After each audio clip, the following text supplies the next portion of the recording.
to the Elevate B2B podcast, the show where we have conversations that inform, include, and inspire the best in B2B marketing. I'm your host, Lee Odden, CEO of TopRank Marketing, and today we're talking with Luxy Thuraisingam, VP Global SMB and Partner Marketing at Cisco. Now, in addition to Luxy's leadership roles at Cisco over the last 4 years, she has experience as a board member with multiple organizations, a marketing professor, and she has been recognized by numerous organizations, including the prestigious 25 Women Who Rock in Marketing list that's published by TopRank that's now in its 14th year. Welcome to the Elevate B2B Marketing podcast, Luxy. Thank you, Lee, and it's so wonderful to see you again. It's great to see you too. Wow, things move so fast, don't they?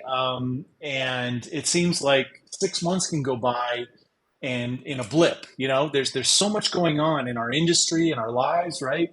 I really appreciate the opportunity to speak with you, and I really appreciate you taking the time to join us here on the podcast. So I do want to let folks know that are tuning in for the first time to Elevate B2B. The purpose of this podcast is to focus on lifting up those that are in the B2B marketing world that are creating impact and making a difference. We're committed to telling stories that are optimistic, ambitious, and authentic with the goal of being equal parts informative and inspiring. So let's get started. Luxy, tell us, what are you most excited about in your current role at Cisco as VP Global SMB and Partner Marketing? Well, I have to start by talking about Cisco, right? I am so fortunate, and it's been, to your point, just over 4 years, and I'm just still really, really happy and excited to be here. It is such an amazing organization. It's also amazing when one finds themselves in an organization that truly is aligned to your personal values, right? And that's what I find.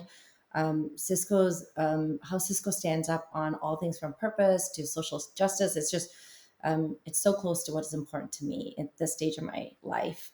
And then the people, right? Like I get to work with some of the smartest, customer partner centric and leaders who are really respected in the organization. There's a reason I have to, give the plug. There's a reason that 3 years in a row, we are the number one best place to work according to the Fortune's list. So I have to start with the company. And then the second, I would say my role, right? Like I not only get to work with two incredible leaders, Carrie Palin and Oliver Tuzik, who challenge and support me to be the best that I can be. I'm also empowered to lead from the front. I'm a change agent at heart. And so to lead from the front on to drive impact today, but then even more exciting for me is to be in front of some massive initiatives that are going to help transform the organization in the future. Super exciting. And then, I might be a little biased, but functionally, I do think I may have the best job at Cisco. 90% of our revenue comes from partner.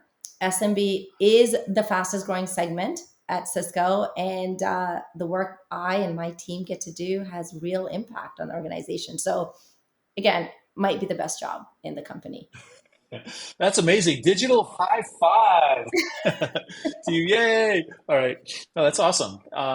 Yeah, talk about impact. Amazing. One of the things that obviously drives impact is the idea of being strategic. And I was, of course, looking at a little more in depth of what people were saying about you on your LinkedIn profile. And the most consistent characterization of you by recommendations of others of you is strategic. And I'm wondering if you could talk a little bit about the importance of a strategic mindset for marketing leaders. Well, thank you for noticing that and pointing that out. I have to almost laugh and smile because I didn't actually realize being strategic was a superpower until it comes up. It comes up, to your point on whether that's on LinkedIn or when I've done 360. So it's actually wonderful to be recognized as someone that's strategic. And I will start by saying, I think being strategic to me, one is in my DNA. I don't think it's limited to marketing leaders. I think every leader, every leader in every industry needs to be strategic. And I see that as individuals that can connect dots, right? Individuals that can, and this is how I think of it for me, is seeing the ripple in the ocean and knowing how that's going to impact the bigger, right, ecosystem, the bigger company in the future.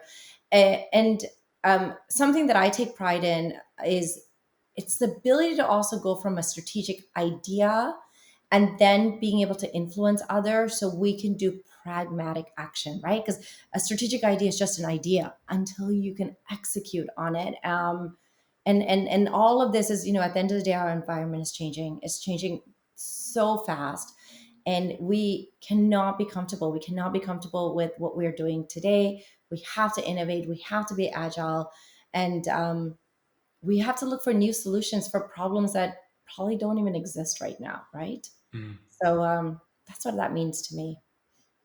Yeah, yeah. Awesome. Thank you. You mentioned earlier that, Cisco was named as the best place to work. Yeah, Fortune included Cisco as one of the top 100 best companies to Mhm. work for.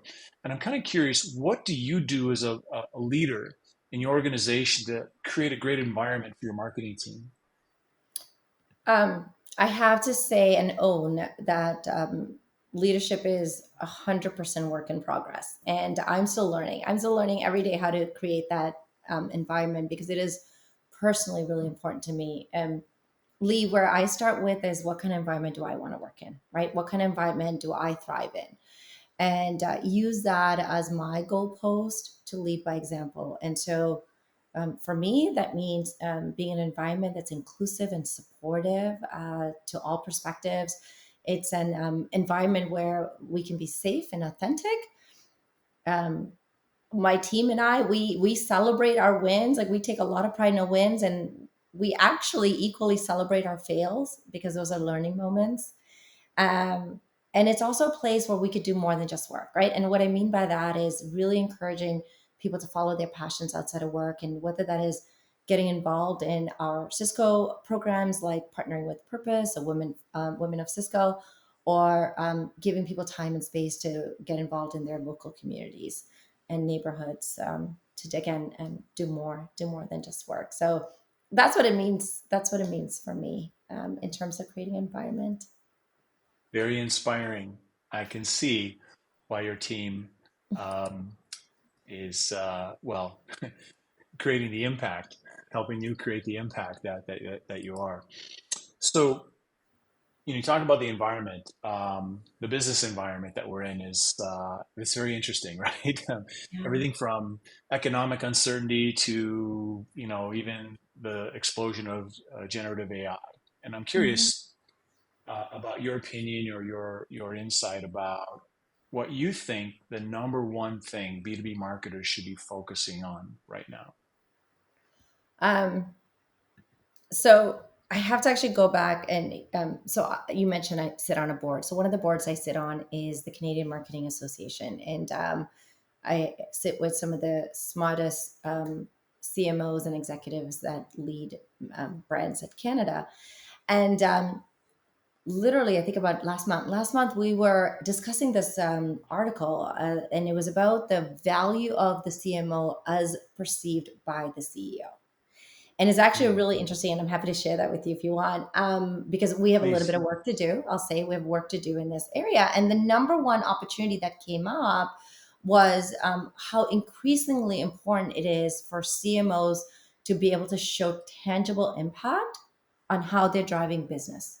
And when I say tangible impact, is across all parts of marketing, right? So whether it is brand, so top of the funnel, brand activities, it's events, or even bottom of the funnel digital, it's we have to show how the entire marketing mix is driving and is interdependent in driving that impact. So it can't just be last touch attribution, right? It has to be the multi-touch attribution model.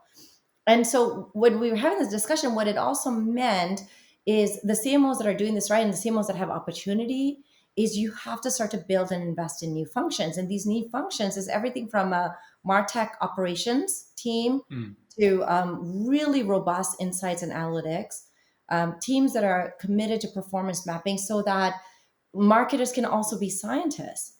And this is also important because then the collective organization, whether you are a B2B marketer or a leader that is part of a company of 50 marketers or 1,000 marketers, we all have to be scientists so that the collective team never misses an opportunity at every level to demonstrate the impact that marketing is having on the business. So I think that's where we need to really focus. And again, this is why AI and technology, there's so many amazing tools out there. We got to bring that into our org design. I love that you said that because as a consultancy, we get to see how various organizations are doing and not doing this. And it is remarkable the amount of remarkable work and effort that's being produced out there, but is not accounted for in its impact because of the Yeah, lack of what you're talking about exactly. So thank you for sharing agreed. that. Agreed. I love your emphasis on the simplification of marketing Mm. messages. And I'm curious, what advice do you have for other enterprise level marketers that are balancing the demands of, serving multiple business entities, units, products, messages to simplify?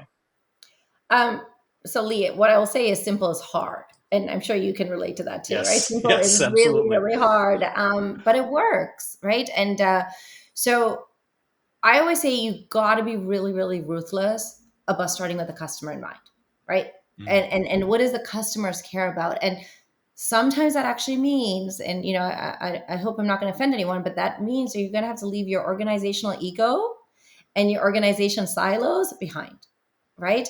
And you got to innovate and find champions and influencers within your organization who's going to partner and drive with the customer in mind, because that's where simplicity starts. um, and if it's okay, I'd love to give you a pragmatic example of a situation where my team found ourselves in. And we found ourselves in the need to really simplify how we communicate to our partners in this case.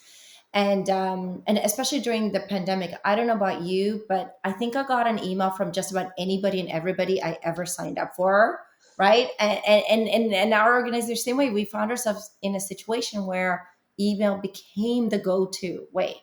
And so what was happening from a customer perspective was all the BUs and all the different functional teams were sending emails, and there was a lot of mm, noise that we were creating.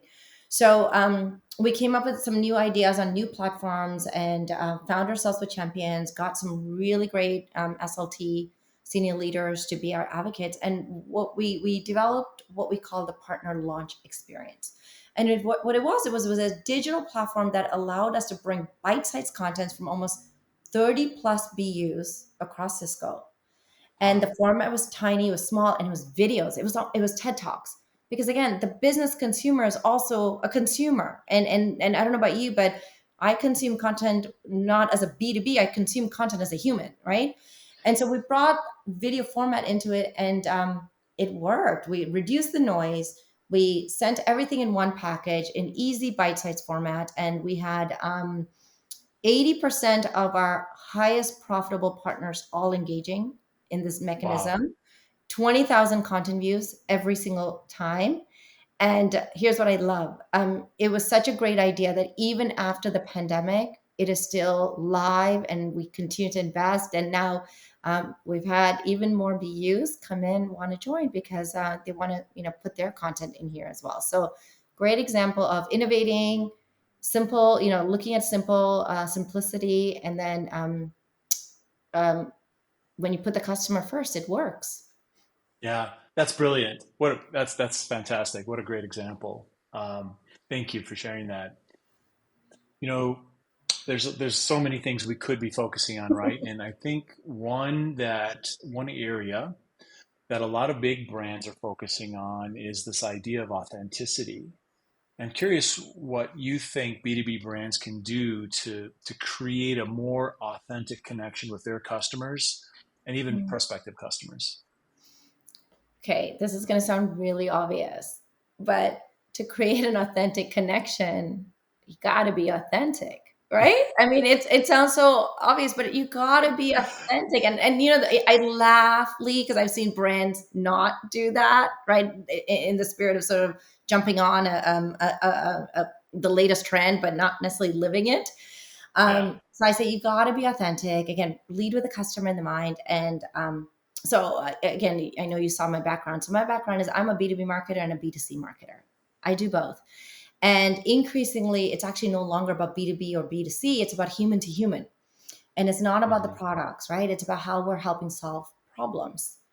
um, Increasingly, I know you're passionate about this topic as well, is it's also about how brands are authentically helping communities, investing in sustainability, um, really focusing on diversity and leadership, right? And so these are increasingly important. And the great news is now there's stats that say, well, guess what? Doing good is also good for business, right? And Yep. I recently completed a blog on the importance of diversity. And the stat that I referred to was ethnically and gender diverse companies are 36% and 25% more likely to outperform businesses that have average levels of diversity. So that is just Wow. one stat. So again, what I Hmm. love is, be authentic, yeah, be human to human. And again, it is so much now more about communities, diversity, and sustainabilities. And the great news, stats speak for themselves. It's good for business. Yeah. Yeah. Actions speak louder than words or tokenism. Yeah. Yeah. Um, so you're just mentioning diversity, and you said diversity in culture and thinking is the foundation of organizational success. Mm, Right yes. on. I mean, that resonates so much with our whole, a big part of our purpose for the Elevate B2B narrative, and content and the community that we're trying to build. I'm curious, what advice do you have for marketing leaders that want to do more, right? They Mhm. get it, but they don't know where to start, especially when it comes to greater diversity in all the places where that can manifest. Yeah. So Lee, I know I've said this to you one to one, but I need to say it out loud in this platform. Thank you for what you're doing, right? What you're doing and how you're helping lend your voice, but then also creating space for others to lend voice. So again, just thank you so much for what you're doing, and we need more of this. Um, so I would say, sort of personally, start small, right? Start with yourself, start with your team, create spaces in however you can. Not everyone is Lee Odden, right? So not everyone has access to a mic, but we all have abilities to create space to have these courageous conversations about biases and the importance of representation. Number two, be curious and learn. Proactively do work to read and research and learn, educate yourself, right, on what's happening out in the world, and how you can be a better leader. I know I still learn every day, right? I still learn from others. And in fact, Cisco has this amazing program. So anyone listening that wants to create a program, because sometimes that's what you need to do, right? You need to formalize. And we have this program called the Proximity Initiative. And it really Mm. came from Chuck saying, you got to get close enough to really understand. And so, this idea of the proximity initiative is every senior leader at Cisco is paired up to have a one on one with someone that is considered different from you, right? Oh, wow. And the whole intent of that is it's 30 minutes and you just sit and listen. You listen to someone that is different from you, talk about their life experience, whether at work, whether at home, whether in their communities, whether that was part of their upbringing. It's probably one of the best one-on-ones I've ever had. And these are ongoing, and it's just a way to get close to people that are different from you. So again, huge fan. And then the last thing I would say is be an ally. I mean, I know you're an incredible ally in our community, and we need more allies. Be sponsors, speak up, and drive change. Oh, thank you for that. Um, I appreciate the kind words, and it just makes sense. It just like, and I love that proximity initiative. Like, we're going to do that. We're going to do that in my company. Absolutely. So I hope it's okay. I borrow that Of idea course. right away. Um, so you've achieved a great deal, and a big part of, maybe it was intentional or not, for to shine a light on talent and all that Mm, with, our platform, um, was that some of the accomplished people that we've shined a light on, have become sources of inspiration and insight to people who are just coming up in their career, and I've had a lot of feedback over the last 12, 13 years about people who said that they've really found a lot of value in being able to see someone that looks like them, to be able to see Mhm. someone that maybe has overcome challenges or has followed a similar career path or whatever and achieved a level of success. And so that's all leading up to, what advice might you share with Mhm. other aspiring marketing leaders who hope, to achieve the level of success that you have? Um, so I will answer that question. And first, Lee, you and I spoke about this when we met. And one of the things I said is one of the biggest reasons I always say yes to speaking opportunities is to be visible. Because when I was growing up, there weren't people like that looked like me in roles Hmm. like this one, and that was again why I was so happy that you're lending people like me voice. So I think that's huge, right? Being visible, and that's something we can all do. Um, Guidance I have for others is never stop learning, right? Never stop learning. Be open, be curious to new ideas and new experiences. To don't be afraid to wedge your way into a seat because you may not always get invited, right? And so sometimes you got to kind of like nudge your Yeah. way into a seat, and then hopefully create space for someone else to join you at the table. And then last, and this is really important for me and sort of my own personal story, is dreaming bigger than you think you can. And sometimes that means dreaming bigger and outside of restrictions that are put on you, whether that is cultural or community or biases, right? And so just dream bigger than what you think you can do. Fantastic. Great advice. Great advice for us all. Um, I have one last question for you. What is it that brings you the most joy Hmm. um, in your work as a marketer? What a great last question. I mean, hopefully you can see it from my energy. I love what I get to do for a living. I love what I get to wake up and what I get to do, and I love it because marketing is ever changing. And I read a lot, and this is something else that I read that stuck with me. And it said, the consumer is the most complex entity you will ever encounter. So what that means is we have the most exciting and the hardest job, right? The hardest job, the most exciting and hardest job. And I love it. And I get to do it at a great company. I get to do it with leaders and a team that inspire and challenge me. And I get to hang out with people like Lee Odden. I mean, it's a pretty cool job. It's pretty cool. Well, you touched on the last part there. I get to meet people like yourself.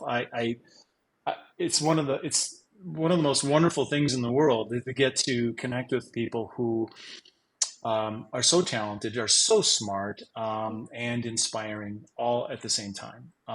That's very, very meaningful, and I appreciate you spending the time. Thank you for So asking thank you me. very, very much.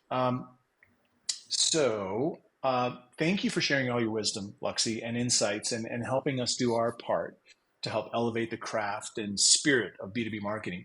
What is the best way for people listening in or viewers to follow your work and connect with you?